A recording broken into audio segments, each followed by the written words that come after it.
잠언 4장 10절로 19절까지의 말씀, 우리 다 같이 한 목소리로 합독하겠습니다. 내 아들아 들으라, 내 말을 받으라. 그리하면 내 생명의 해가 길리라. 내가 지혜로운 길을 내게 가르쳤으며 정직한 길로 너를 인도하였은즉 다닐 때에 내 걸음이 곤고하지 아니하겠고 달려갈 때에 실족하지 아니하리라.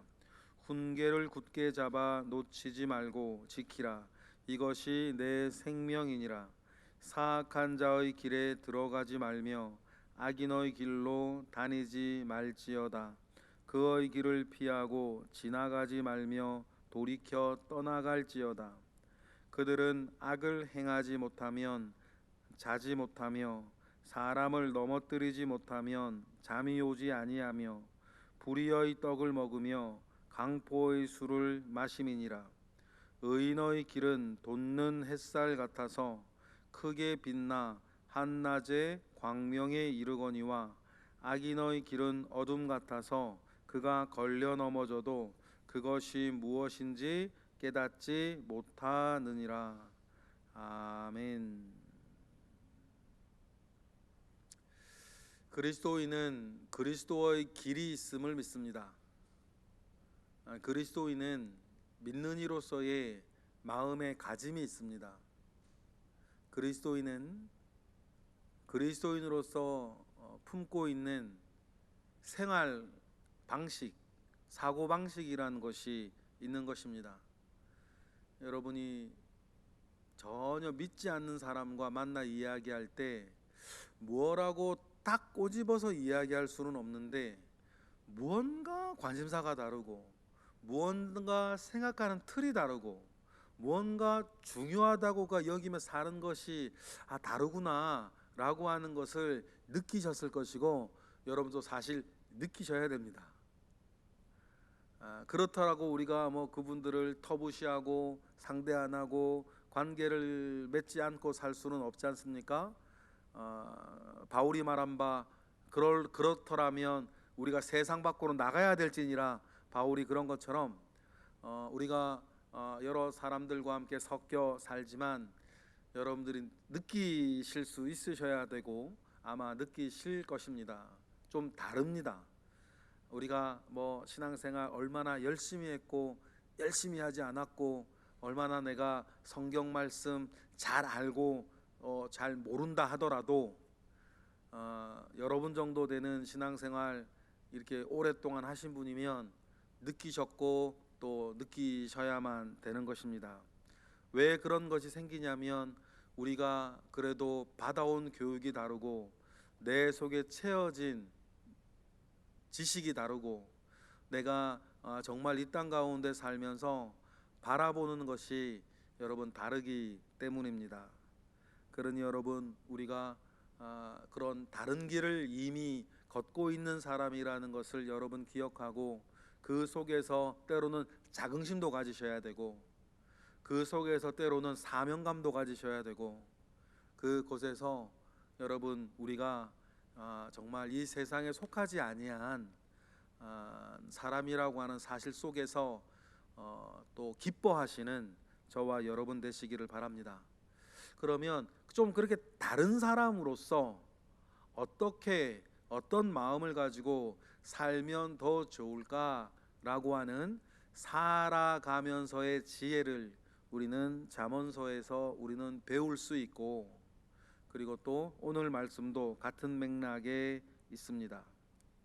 그래서 내 아들아 라고 이야기할 때 1차적으로는 솔로몬의 잠언이니 솔로몬이 그의 아들들에게 아들 같은 사람에게 주는 격언, 명언, 가르침이라고 우리 생각할 수 있지만 또한 하나님의 말씀 모든 성경은 하나님의 감동으로 된 것으로 교훈과 책망과 바르게 함과 의로 교육하기에 유익하니 이 말씀도 하나님의 감동으로 된 것으로 우리 하나님 아버지께서 나의 자녀인 여러분에게 주시는 삶의 지혜, 우리가 아들이나 딸을 바라보면서 이렇게 살았으면 저렇게 살았으면 좋겠다라고 생각하는 그 마음을 담아 가지고 살아가는 것처럼 우리 하나님 아버지께서 오늘을 이렇게 살기 원하시는 그 뜻을 담아 우리에게 주신 말씀으로 알고 여러분 꼭 기억하시기를 바랍니다.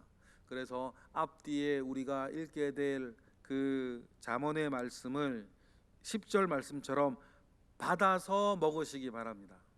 그죠? 받아서 먹으시기 바래요. 요한계시록에 나오는 것처럼 받아 빨아 먹으시기를 바랍니다.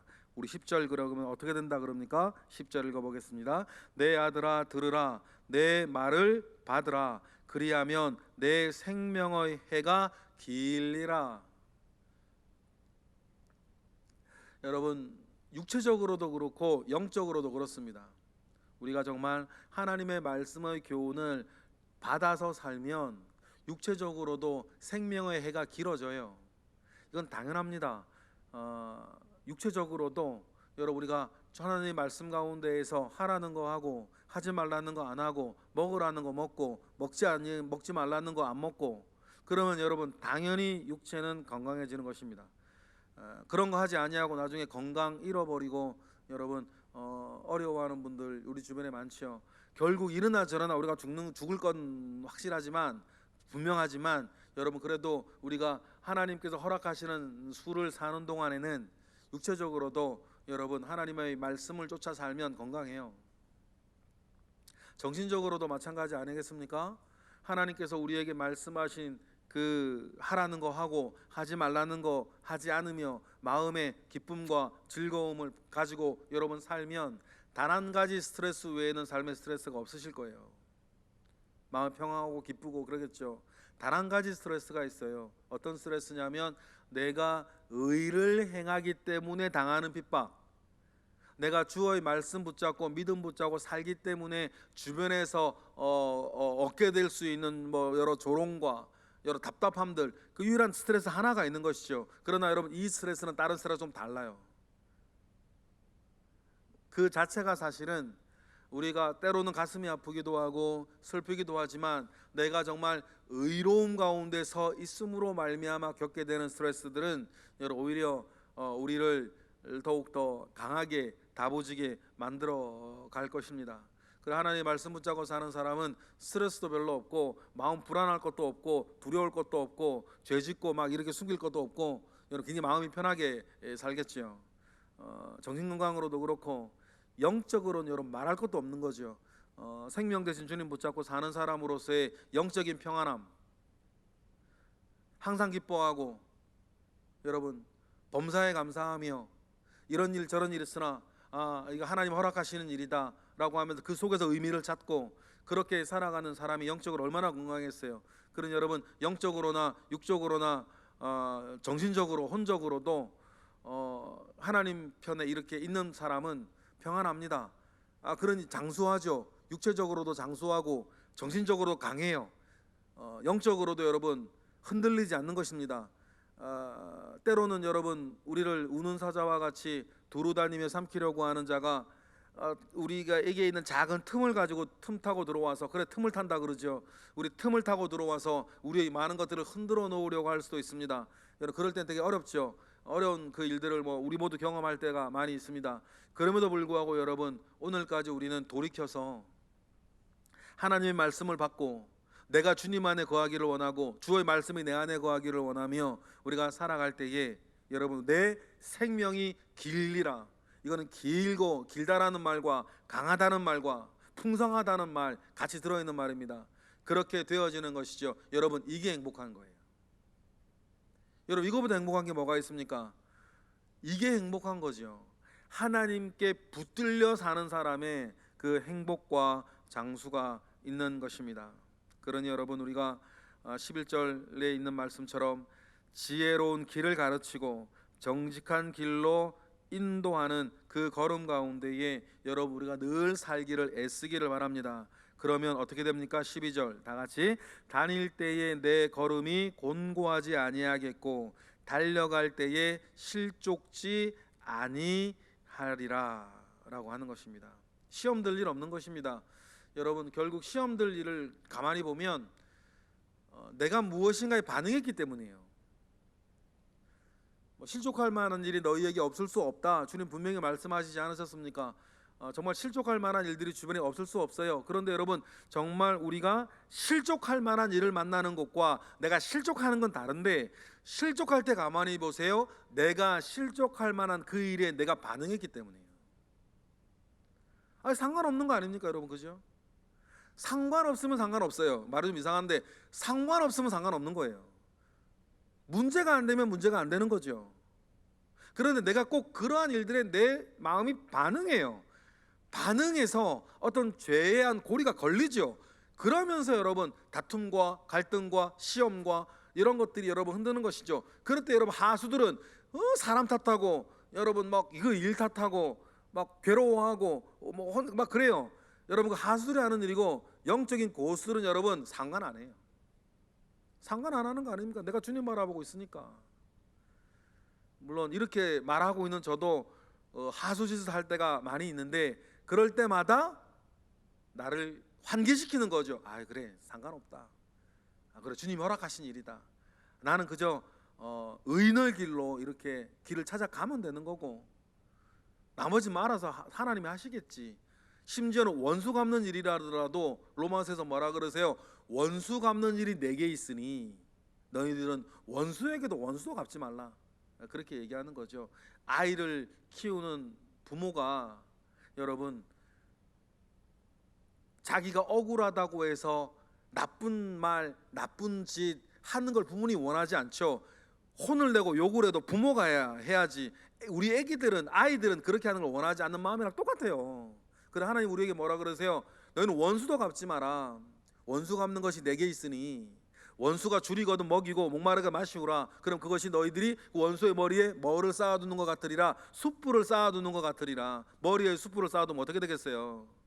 우리가 숯불을 쌓아두는 게 아니죠. 우리는 원수라더라도 선을 행하고 우리의 마땅한 도리를 행하면 하나님께서 원수는 내가 갚아줄 텐데, 하나님이 그거 보고 내가 그 원수의 머리에 숯불이라도 쌓아둘 테니까 너희는 원수도 갚지 마라. 무능하게 있으란 얘기가 아니고, 하나님 의지해서 그렇게 있으면 원수 갚는 것도 하나님이 갚아주시니까 우리는 좀 전에 말씀드린 것처럼 상관하지 말고 우리는 내 길을 걸어가는 것입니다.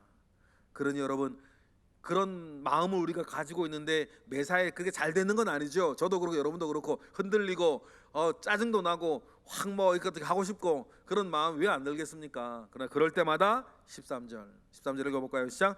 훈계를 굳게 잡아 놓치지 말고 지키라. 이것이 내 생명이니라. 이것이 내 생명이니라. 생명이 뭡니까? 생명 활동이 있는 거 아닙니까 여러분? 그러니 여러분, 이것이 내 삶의 생명인 것을 여러분 알고 훈계를 굳게 잡으세요. 여기에서 여러분 훈계라고 하는 말은요, 책망, 경고, 징계 이런 단어가 다 포함되어 있어요. 그러니까 여러분 은혜 많이 받을 수 있는 사람 중에 하나가 뭐냐면, 말씀 전할 때 꼭 저건 내 얘기다 자꾸 느끼시는 분 있죠. 그게 막 혼나는 이야기 같고 책망스러운 이야기 같고 막 그런 이야기 같다 하더라도 말씀을 이렇게 설교 말씀을 듣거나 아니면 성경을 읽을 때 아이고 이건 내게 하는 얘기 같다라고 느끼시는 분이 있잖아요. 그분들은 은혜 받기 준비되어 있는 분들이에요. 근데 은혜 못 받는 분들은 어떻게 되냐면, 아이고 저 얘기 김지사가 들어야 되는데, 아이고 이 얘기는 최권사가 들어야 되는데, 이런 마음이 자꾸 들어가는 사람 은혜 못 받는 사람들이에요. 자꾸 하나님의 말씀 들으면서 남 생각나는 사람들을 치고 은혜 받는 사람들은 적어요. 그러니까 이제 모든 말씀이 내게 주는 책망, 내게 주는 경고, 내게 주는 징계, 내게 주는 훈계로 여러분 들리시는 분들이 은혜 받을 수 있는 분들이시죠. 그러니 그 훈계를 굳게 잡아 놓치지 말래요. 놓치지 말라를 말을 좀 정확하게 풀어드리면 늦추지 말라라는 뜻이에요. 늦추는 거 있잖아요. 느슨하게 만들지 말라. 함부로, 제가 가끔 말씀드리지만 함부로 괜찮다고 말하지 마세요. 하나님의 말씀은 이러저러한데 무엇인가를 못하고 있는 나를 보면서 가슴을 친지언정 함부로 여러분 괜찮다고 느끼거나 괜찮다고 사람들에게 말해주시면 안 돼요. 그건 정말 함부로 다른 사람에게 괜찮아, 어떤 아픔에 괜찮다라고 말하는 것과 어떤 허물과 죄에 괜찮다라고 말하는 것은 다른 문제거든요. 죄와 허물에 대해서 여러분 함부로 괜찮다라고 말해주시면 안 돼요. 그건 그 사람은 어찌되든 상관없고 나만 저 사람 앞에 착한 사람, 좋은 사람 되겠다는 거거든요. 굉장히 무책임한 얘기예요. 내가 괜찮다고 말을 해도 하나님이 안 괜찮으면 안 괜찮은 거잖아요. 그런데 우리에게는 죄나 허물에 대해서 괜찮다고 말할 권위 우리에게 없어요. 그저 나만 좋은 사람 되겠다는 굉장히 이기적인 마음이거든요. 분석을 해보면 차라리 모른 척 하세요. 괜찮다라고 말하지 마시고. 그게 차라리 나아요. 죄나 아픔이나 슬픔에 대해서 위로하는 것과, 다시 말씀드립니다만, 그건 좋아요. 그런데 죄와 허물에 대해서 함부로 괜찮다고 말하시면 안 돼요. 그러면 그 사람의 악이 강화되는 거예요. 그 하시면 안 되는 말입니다. 차라리 모른 척 하시는 게 나아요. 그러니 여러분, 훈계를 굳게 잡고 나에게도 그렇고 다른 사람에게도 그렇고 텐션을 늦추시면 안 되는 거죠. 그래서 훈계를 굳게 잡아 놓치지 말고 지키라. 이것이 우리 모두와 나의 뭐다? 생명이다. 살아가는 가장 근본적인 힘이라고 여러분 우리에게 말씀해 주고 계십니다. 그러니 여러분, 이런 마음 가운데에서 중요한 이야기가 14절 이하에 나오죠. 한마디로 얘기하면 제가 정말 여러분 때마다 강조하는 거, 여러분의 삶이 행악자와 엮이지 않기를 기도하는 거예요. 어디에서라도. 여러분, 행악자는요 맨 처음엔 몰라요. 그런데요 행악자는 표시가 납니다. 맨 처음엔 모를 수 있는데요, 함께 일을 하다 보면, 함께 생활하다 보면요, 행악자는 표시 나요. 무엇인가 나와 맞지 않아서 스트레스 주고받는 것하고 그 악을 즐기는 행악자는 표시가 나는데요, 우리가 조심해야 되는 게 뭐냐면 행악자의 말과 행악자의 행동이 어느 날 문득 나에게 재밌다고 느껴지거나 통쾌하다고 느껴지는 거예요. 그거 정말 조심하셔야 돼요. 예를 들어서 중학생, 고등학생 아이가 정말 누가 봐도 불량배랑 어울려 다니기 시작하는 애를 여러분 만약에 만나시고 옆에서 보시거나 했다면, 만약에 여러분들이 10대 때 그렇게 만약에 사셨다면 그 순간 잘 보세요. 분명히 욕을 하는 거고, 분명히 훔치는 거고, 분명히 누굴 때리는 일인데 그게 보고 자기도 재밌는 거예요. 자기도 통쾌한 거죠. 자기가 막 높아진 것처럼 느껴지는 거예요. 근데 그것이 싫어야 되는데 그것이 재밌다고 느껴지고 통쾌하다고 느껴지는 거예요. 그러니 여러분, 부모님들 이런 얘기 많이 하시죠. 우리 애가 원래는 착했는데 친구를 잘못 사귀어가지고. 맞아요, 친구 잘못 사귀어서 그렇게 된 건 맞는데요, 그 행악자와 같은 친구를 사귈 때 그거 잃어버리시면 이제 알고 계셔야 돼요. 그게 맨 처음에 그 친구에게도 뭐 했다는 거예요? 재밌었던 거예요. 친구를 놀려요. 그럼 놀리지 말아야 되는 것 아닙니까? 그런데 함께 놀리는 그게 재밌었던 거예요. 훔치면 안 되는 거 아닙니까? 그런데 훔치는 순간과 훔친 것을 나중에 나누어 먹는 그게 재밌었던 거예요. 누구를 때리면 안 되는 거 아닙니까? 그런데 때렸던 그것이 보고 있거나 때리고 있는데 재밌었던 거예요. 여러분, 그게 중요해요. 우리도 마찬가지입니다. 무엇인가 행악자의 언이 있고 행악자의 행이 있어요. 행악자의 언행을 보고 내가 후련하고 재밌고 통쾌하고 그런 거예요. 거기서 행악자의 삶이 엮이는 거예요, 여러분. 그것이 지혜처럼 느껴지기도 하고 힘있게 느껴지기도 하고 말이에요.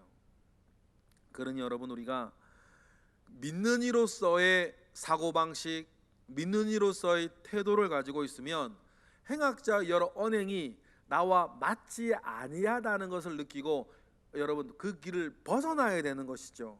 그러나 여러분 살다 보면 행악자가 손님으로 오고 행악자가 학부모로 오고 행악자가 여러분 무슨 동료로 있을 때, 정말 비극적인 예는 그 행악자가 가족 중에 한 사람으로 있을 때, 그건 어떻게 할 수 없는 거잖아요. 여러분, 그때 여러분 우리가 정말 깨어 기도해야 되는 거예요. 그 삶이 엮이지 아니하도록. 그래서 우리에게 14절에 보니까 이렇게 말을 하죠.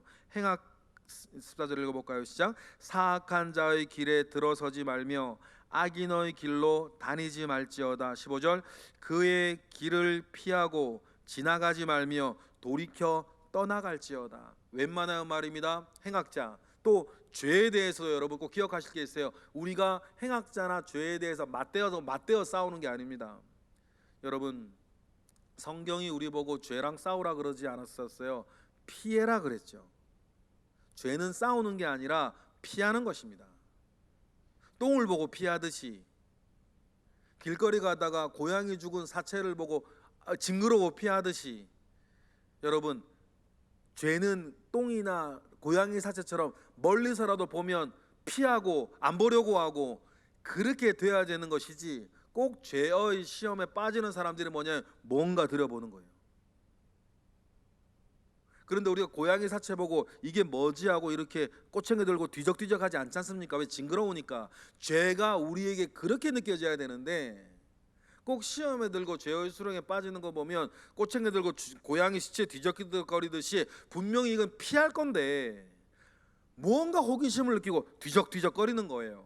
교만한 사람들 그 죄와 맞닥뜨려 내가 싸우려고 막 죄에게 들이대는 사람들도 있고, 굉장히 영적인 그 원리와 그런 걸 모르는 사람이에요. 죄는 그렇게 하는 것이 아니고 피하고 돌이켜 떠나는 것입니다. 여러분 그게 맞는 거예요. 그리고 여러분 행악자들은 특징이 있어요. 16절, 17절의 특징이 분명히 그들에게 있는 사람입니다. 어리석어서 어리석은 짓 하는 사람하고 완전히 행악자인 사람하고는 다른데, 행악자의 본질적인 특징이 16절, 17절 같은 거죠. 읽어볼까요? 그들은 악을 행하지 못하면 자지 못하며 사람을 넘어뜨리지 못하면 잠이 오지 아니하며 불의의 떡을 먹으며 강포의 술을 마시는 사람들이 있어요. 이것이 그들의 본성이에요. 우리 하나님께서 우리에게 선한 데는 지혜롭고 악한 데는 미련하라 그랬는데, 행악자들은 반대예요. 선한 데 미련하고 악한 데 지혜로워요. 악을 행하면 후련하고 선은 지루하고 답답해요. 재미가 없어요. 그런데 악은 재밌어요. 여러분 그렇게 악을 행하는 사람들이 있는 것입니다. 그러나 저와 여러분은 그런 사람 아니지 않습니까? 그런 사람들은 피하시는 거예요. 그래서 여러분 결국 우리가 이런 마음 가지고 살면 18절처럼 될 거예요. 그 결과가 어떻게 됩니까? 18절 시작. 의인의 길은 돋는 햇살 같아서 크게 빛나 한낮에 광명에 이르거니와. 시편 1편의 표현처럼 하나님이 인정하시는 의인의 회중 가운데 들어있는 삶을 살게 될 것이나, 19절 악인은 어떻게 됩니까? 악인의 길은 어둠 같아서 그가 걸려 넘어져도 그것이 무엇인지 깨닫지 못해요. 결국 그래서 바람에 나는 겨와 같도다라고 하는 말씀처럼 그렇게 살 것이고, 악인은 여러분 그렇게 넘어져도 자기가 뭘 잘못했는지 몰라요. 그래서 여러분 악인이, 행악자나 악인이 어떤 고통을 받을 때 그분들이 늘 하는 말이 있습니다. 내가 뭘 잘못했다고, 뭐 이런 얘기들이에요. 막 그런 자기들이 죄에 넘어지고 악에 넘어지고, 결국 행악자도 자기의 악이나 자기가 행하던 악의 결과 때문에 죽게 되는데, 그 자기가 죽을 때 자기가 왜 죽는지 몰라요. 왜냐하면 그게 자기의 삶의 태도였기 때문이죠. 그러니 넘어져도 그것이 무엇인지 깨닫지 못하고, 자기가 죽어가는 것도 모르고, 자기가 넘어진 것도 모르고, 자기가 죄 지은 것도 모르고, 자기가 심판에 있을 것도 모르고, 그저 원통하고 억울하고 악에 받쳐 있는 그런 행악자의 본성이라는 것이 있는 것입니다. 여러분 이런 말씀들을 우리가 잡으면서, 여러분 하나님 아버지 앞에 온전한 자, 하나님 아버지의 자녀가 되었으니 효자로 또 늘 의로움을 행하고 복을 행하고 희락을 전하며 기쁨 가운데 보람 가운데 감사 가운데 살아가시는 저와 여러분 되시기를 주님의 이름으로 축복합니다. 기도하겠습니다. 할렐루야. 하나님 크신 은혜 가운데에 우리를 두시옵소서. 크신 역사 가운데에 우리와 함께 하시옵소서. 주여 은혜 위에 은혜를 더하시고 우리가 살아갈 때에 마땅히 살아가야 할 우리의 길을 걸어가게 하옵소서. 주님 크신 은혜 가운데에 우리를 붙잡아 주셔서 우리로 하여금 늘 온전케 하시옵소서. 주님의 크신 은혜와 능력이 늘 오늘도 우리 가운데에, 이번 주도 우리 가운데에 있어서 늘 우리가 주님께 붙들린 자로서 사는 데 부족함이 없도록 우리를 채우시옵소서. 이 시간 드려지는 1,000번째 예물과 신방 감사 예물 가운데 주님 함께 하시고 주님의 크신 은혜와 역사 가운데 사시옵소서. 하나님, 우리의 삶을 올려드립니다. 우리를 붙잡아 주시옵소서. 예수 그리스도 이름으로 기도드렸나이다. 아멘.